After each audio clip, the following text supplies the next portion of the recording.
Salut tout le monde et bienvenue dans cette nouvelle vidéo.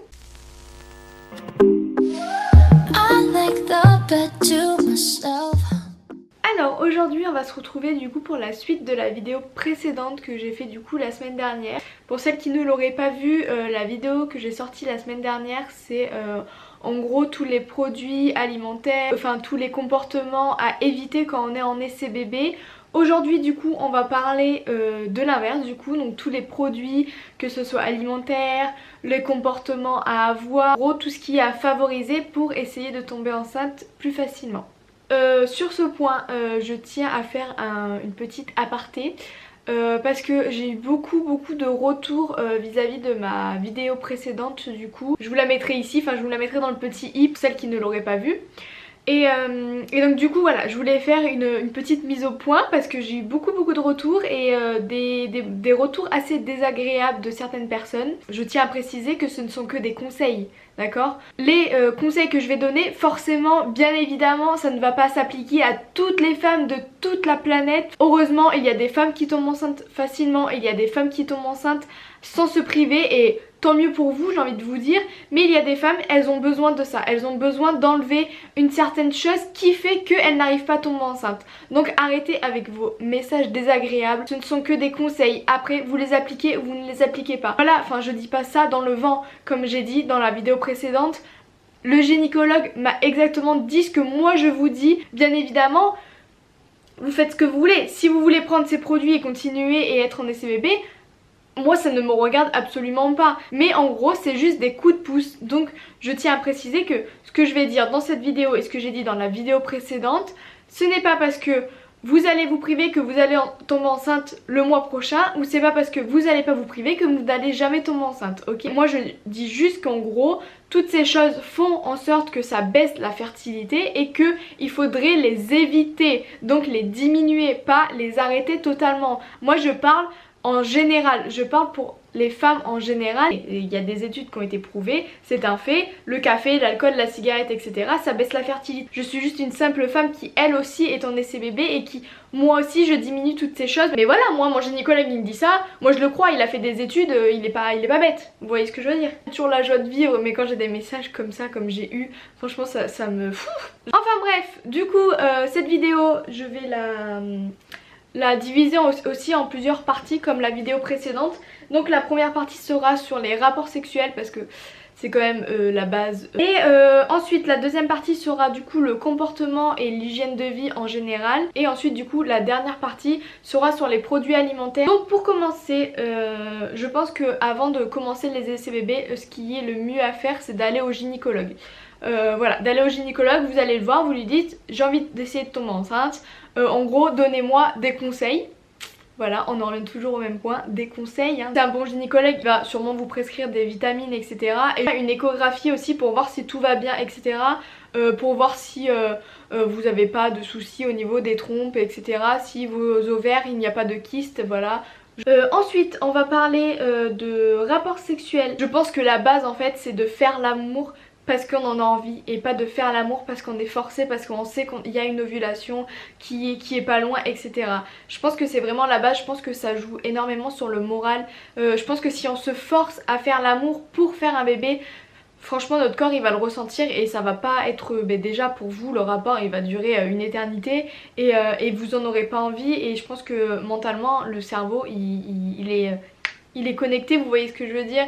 Et je pense que le mieux c'est vraiment, et tous les gynécologues le recommandent, c'est de faire l'amour parce que vous en avez envie et pas de faire l'amour parce qu'il faut le faire parce que c'est l'ovulation. Du coup on va parler d'orgasme maintenant. Je suis désolée pour ceux qui tombent sur cette vidéo, ils vont dire mais qu'est-ce qu'elle dit celle-là. Du coup avoir un orgasme, il paraît, donc je dis bien il paraît parce que c'est un avis qui divague énormément par tous les médecins, enfin ils ont du mal à se mettre au point dessus, mais il paraît que si on a un orgasme après l'éjaculation de monsieur ou en même temps, enfin peu importe hein, il paraît que du coup les contractions utérines font remonter du coup les spermatozoïdes plus vite jusqu'à l'ovaire et donc du coup jusqu'à l'ovule.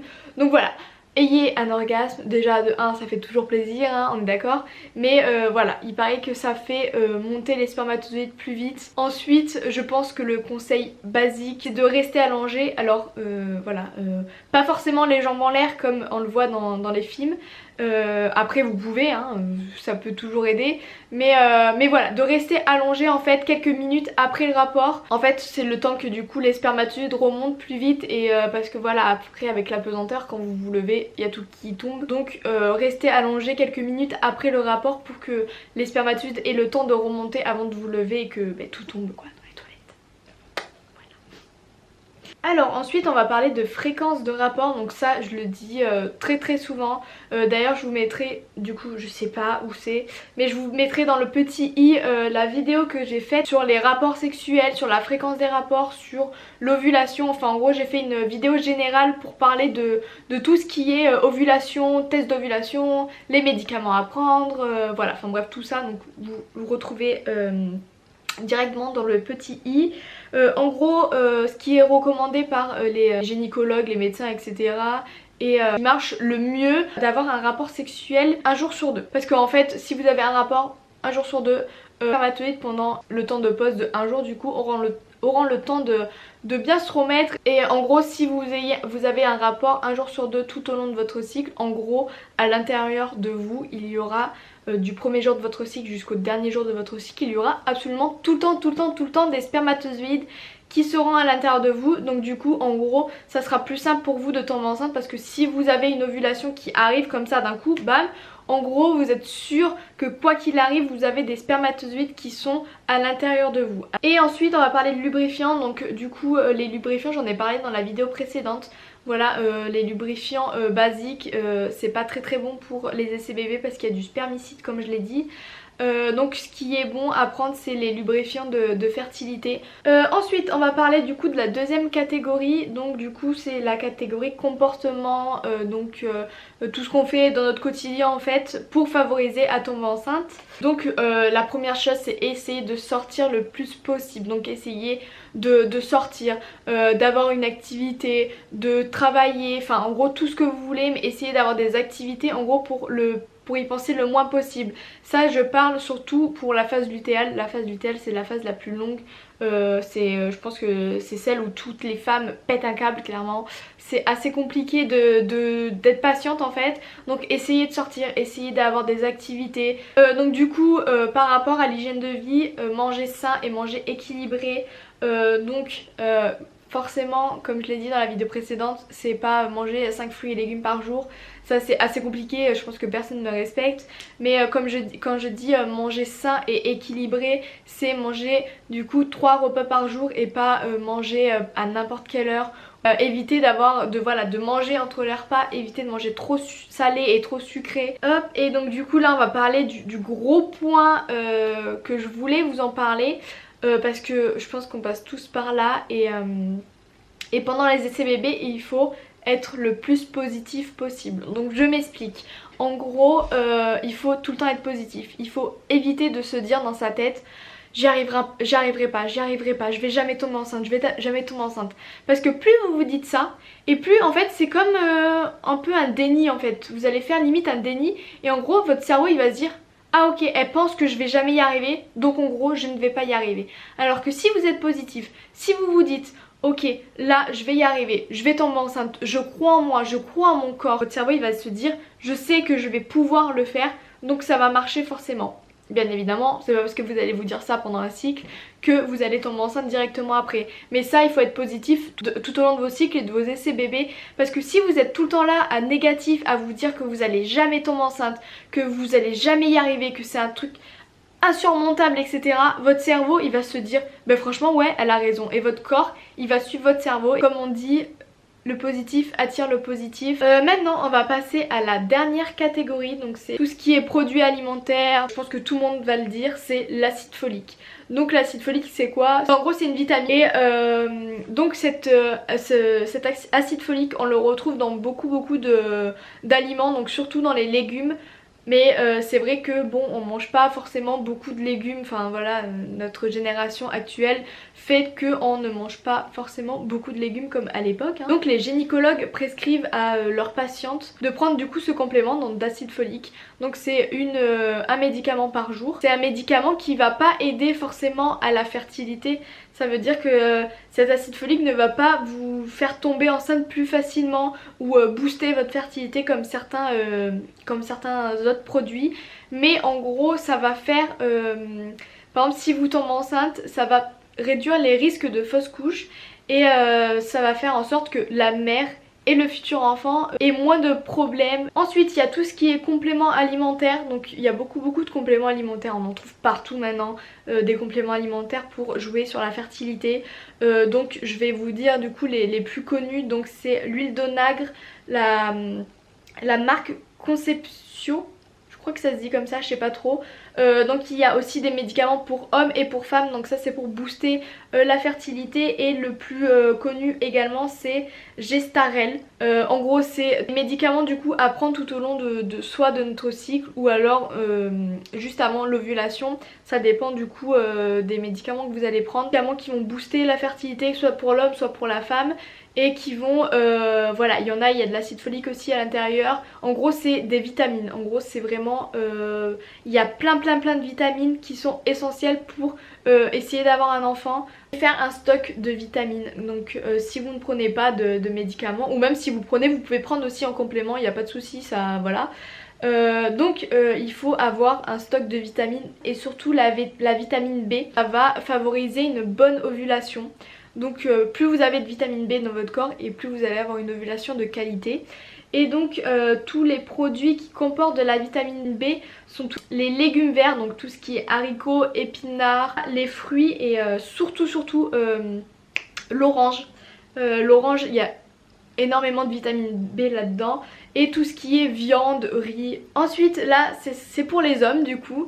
Donc c'est manger beaucoup de pommes, d'oranges, de citron, parce qu'en fait dans tous ces fruits là il y a aussi de la vitamine C.